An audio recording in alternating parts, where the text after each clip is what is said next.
빨강 파랑 바나나를 찾아서 디지털 농업의 꽃 데이터팜 R&D 현장을 가다. 저는 머니투데이의 유준영 기자입니다. 딥썬더라고 들어보셨나요? 미국의 첨단 기술 기업인 IBM이 개발한 기상 예측 시스템입니다.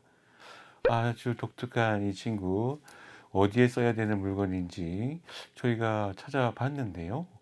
이전에는 지역권별로 일기예보를 했었습니다. 그런데 이 기술은 1, 2km 지역의 일기예보까지 제공할 수 있다고 합니다. 이런 협소한 땅 위에 날씨까지 알아서 뭐랄까? 딥선더는 주로 작물 재배 추수에 활용을 한다고 하는데요. IBM 측은 딥선더를 통해서 작물 손실률을 25% 정도 줄였다고 했습니다. 그렇다면 우리 이웃 나라 일본을 한번 가볼게요. 이곳 IT 기업 후지츠는 기온, 지온, 수분, 일사량, 토양, 비료, 농도 등의 재배 환경 데이터를 실시간으로 모아서 클라우드에 저장 관리하고요. 분석 예측하면서 농가의 최적의 물 비료량을 알려주는 기술을 개발했다고 합니다. 아주 신기하죠? 한국과학기자협회에서 만드는 유튜브 지식 채널, 이번엔 다룰 주제는 식탁의 운영 대전환입니다. 세계 최초를 선점하기 위한 첨단 기술 각축장이 논밭으로 옮겨가고 있습니다. 가시화되고 있는 식량 위기에 대한 공포, 이 문제를 해결하기 위한 디지털 농업이 주목을 받고 있는데요. 특히 우리나라는 기후변화, 농업인구 감소, 고령화, 일부 작물에 치우친 공급, 벼농사 같은 거겠죠. 그리고 산업화에 따른 농경지가 감소가 되고요.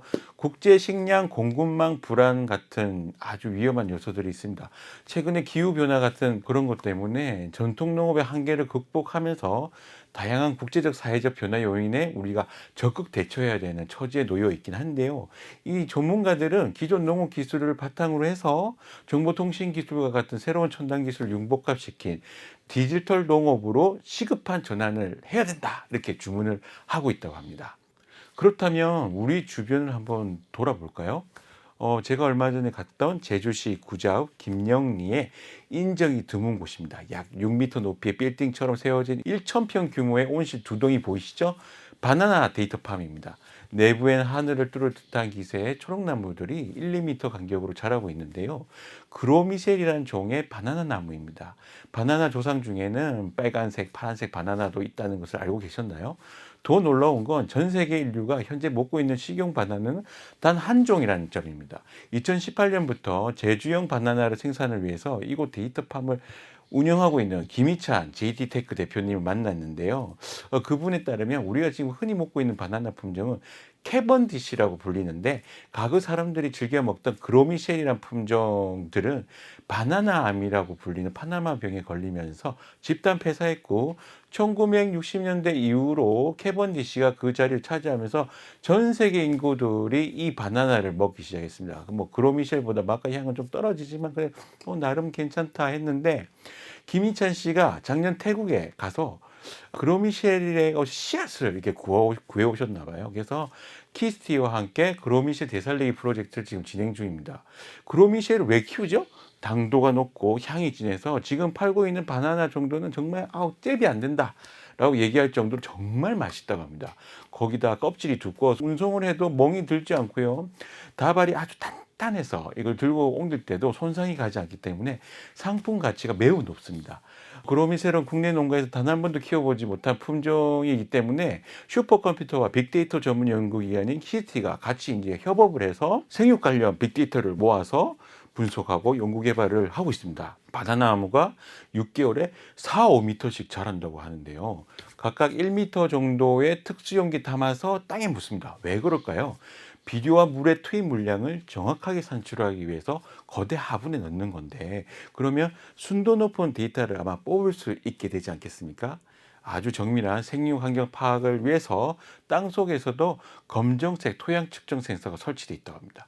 사물 인터넷 기반의 자동 토양 수분과 조절 시스템, 최적 당도를 결정할 수 있는 온도, 습도 같은 환경 조절이 가능한 제습기, 온풍기들도 다 설치되어 있고요. 정말 첨단의 모든 것들이 설치되어 있어서 그로미세 바나나를 시베리아에서도 다량으로 키워낼 수 있을 정도라고 하네요. 네, 지금 보시는 곳은 강주 서구의 김대중 컨벤션 센터입니다. 여기서 어떤 전시가 있었는데 시금치가 요즘 삼겹살보다 더 비싸다고 하지 않습니까? 국내 밥상 물가가 당분간 더 오를 것이라는 아주 우울한 전망이 현실화되면서 이제 농민 말고도 일반인들도 이제 뭐 주말 농장 해봐야겠다, 뭐 내가 직접 키워봐야겠다 이렇게 얘기를 하십니다. 그 전시장을 보니까 빨간색 조명들이 막 보이는데요. 도시형 스마트팜입니다. 또 이 도시형 스마트팜은 빅데이터, AI, 무인 자동화 등을 통해서 온도, 습도, 이산화탄소와 같은 생육 환경을 최적의 상태로 관리하는 것이죠. 스마트팜의 기술 단계는 총 3세대로 구분되는데 1세대는 온실 비닐하우스 내부상을 집에서도 스마트폰으로 원격으로 확인하고 물이나 창문, 그런 열기 등을 단순한 작업으로 지원하는 편의성에 맞췄는데요. 2세대는 조금 다릅니다. 작물의 대량 생산을 이루도록 민감한 센서 환경과 제어에 초점이 맞춰졌죠. 3세대 아주 다릅니다. 가장 비용이 많이 드는 냉난방 에너지를 신재생 에너지로 대체를 하고요. 그리고 노동력 확보를 위해서 로봇을 투입합니다. 지속 가능성에 무게를 두고 있다는 게 전문가들의 설명인데요. 대오ENG의 3차원 모델 기반 사물 인터넷 스마트 노지 관리 플랫폼 전시 부스입니다. 컴퓨터 모니터에 나타난 애니메이션이 눈길을 끄는데요. 노지에 설치된 시스템을 모두 애니메이션 표현되어 있습니다. 왜 그랬을까요? 배수로 간수 밸브를 제어하는 장치를 선택하고 열림을 누르자 배수로 문이 열리는 장면이 만화로 연출됩니다. 바로 옆 화면에 식물 공장 내부 작물의 생육 상태를 찍고 있는 폐쇄형 카메라로 애니메이션대로 지금 되고 있어 라는 걸 우리가 확인할 수 있죠. 대오ENG의 관계자한테 물었더니 고객들이 주로 60대 이상 장년층이 많다 보니까 스마트폰 제어 장치를 보다 좀 쉽게 표현하려고 했었다고 합니다. 메타버스와 디지털 트윈 기술을 요럴 때 써먹는 거군요. 다음에 보실 것은 키스트 투과용 태양전지 기술하고 이색성 강필터 기술을 접목한 건데요. 청광색과 적색강 태양빛을 투과를 시켜서 작물 생육에 활용하고요. 나머지 태양빛 대부분에 해당하는 파장의 빛은 강필터가 모두 반사시켜서 태양전지가 흡수를 하고 전기를 만들어내는 거죠. 이 태양전지는 투과하는 빛의 파장 영역과 강약을 미세하게 조절할 수 있어서 작물의 종류에 따라서 최적의 강 조절을 만들 수 있다는 것이 장점입니다. 그러면 키스 관계자로부터 이 시스템에 대해서 자세한 설명을 한번 들어볼게요. 태양전지를 스마트팜에다가 적용하려는 시도는 예전부터 있어 왔는데요. 네네. 현재 농가에서 스마트팜에 적용하는 태양전지의 가장 큰 이제 어려움은 이제 보통 위에다가 이제 태양전지를 설치를 하게 되면은 태양전지를 많이 쓰는 만큼 전력 생산에 도움은 되지만 네. 그 아래로 들어가는 이제 빛이 제한이 되기 때문에 그 아래에서 이제 생산되는 작물의 퀄리티가 상품성이 떨어지는 문제가 발생을 해서 네. 그게 이제 농가에서는 굉장히 부담이 되는 부분이라고 현장에서는 그렇게 이야기를 하거든요. 근데 결국에는 가장 중요한 거는 이제 작물의 퀄리티가 가장 1순위인데 저희가 이제 개발한 태양전지는 이제 여기 보시면은 이게 같은 램프를 쓰고 있는데 이게 태양이라고 생각하시면 됩니다. 근데 보시면 이제 색깔이 다르죠. 네. 보통은 이제 빨간빛하고 파란빛이 이제 섞여 있는 경우에 핑크빛에서 보라빛을 띠게 되는데 보통 저 핑크빛이 작물이 이제 자라는데 필요한 파장대라고 보시면 되거든요. 그래서 실질적으로 필요하지 않은 초록색 빛은 여기로 이제 통과되지가 못하고 초록색 빛은 옆으로 이제 반사가 됩니다. 반사가 된 빛을 이용을 해서 태양전지를 전력을 생산을 하게 되는 거고요. 그러니까 기존에 있는 태양전지들이 체스판처럼 들어가는 빛의 일부를 막아서 전력을 생산하고 여기 빛을 쐬주었다면 저희는 이제 광질까지 제어를 하는 필요한 파장대는 저희가 작물에 필요한 거는 오롯이 다 보내주고 거기서 별로 필요하지 않은 빛은 걸러내서 그거를 전력 생산에 활용하는 방식이다 보니까 네. 기존에 있는 것들은 작물이 받는 빛하고 전력 생산하는 게 결국 반비례 관계에 있을 수밖에 없는데 저희는 이제 작물 생산과 전력 생산을 두 마리 토끼를 다 잡을 수 있다는 개념으로 이제 가고 있다고 생각을 하시면 될 것 같습니다. 네. 네, 시설 채소 중심의 스마트팜 기술을 노지에 확장 적용하는 연구도 본격화되고 있는데요. 국립식량과학원 디지털 작물 재배연구실 장성률 박사님의 얘기를 함께 들어보도록 하겠습니다. 어떻게 스마트팜의 기술이 노지에 활용된다? 이게 좀 와닿지 않는데 어떤 게 네. 있습니까? 그 예로 들어서 그 네. 식물체의 그 생육을 측정할 때 네. 옛날에는 그냥 그 사람들이 일일이 수동으로 측정했었는데 네. 그거를 이미지 분석이라는 아. 툴을 통해서 생육을 측정하는 것은 제가 봤을 때는 그 노지에서도 그 비슷한 형식으로 지금 그 적용될 수 있다고 생각하고 있어가지고 제가 옛날에 했던 거는 뭐 스마트팜 안에서 그 식물 생육을 이미지로 했다면 지금은 노지에서 식물 생육을 네. 어떻게 그 인원을 최소화함으로써 좀 더 효율적인 방법으로 얻을 수 있는 방법을 지금 연구를 시작하고 있습니다. 파급 효과가 엄청날 것 같아요. 스마트팜은 조금 네. 한정적이지만 거의 대부분 노지잖아요. 네. 왜 그 생각을 못했지? 근데 그게 뭐 시작을 하고 있는데 네. 아직까지 뭐 가시적인 성과는 나오기는 좀 힘들고요. 아무래도 온실이라는 게 좀 제한적인 상황이다 보니까 데이터를 좀 더 얻기가 용이한 점이 있는데 노지는 아시다시피 그 노지에서 네. 다양한 기상 환경에서 이게 데이터를 취득해야 되기 때문에 조금의 거기에 대한 제약성은 그렇지. 있습니다. 변수가 좀 그래서 있죠. 그걸 어떻게 좀 더 좀 효율적으로 하고 있는 것을 지금 연구를 시작했다고 생각하시면 됩니다.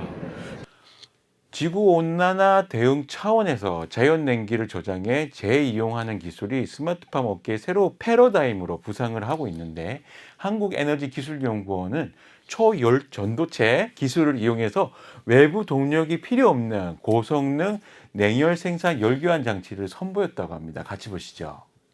네, 차가운 물이라는 게 어디서 나와요? 지금은요, 이 보여주기 위해서 냉동기에서 차가운 물을 계속 만들어줘요.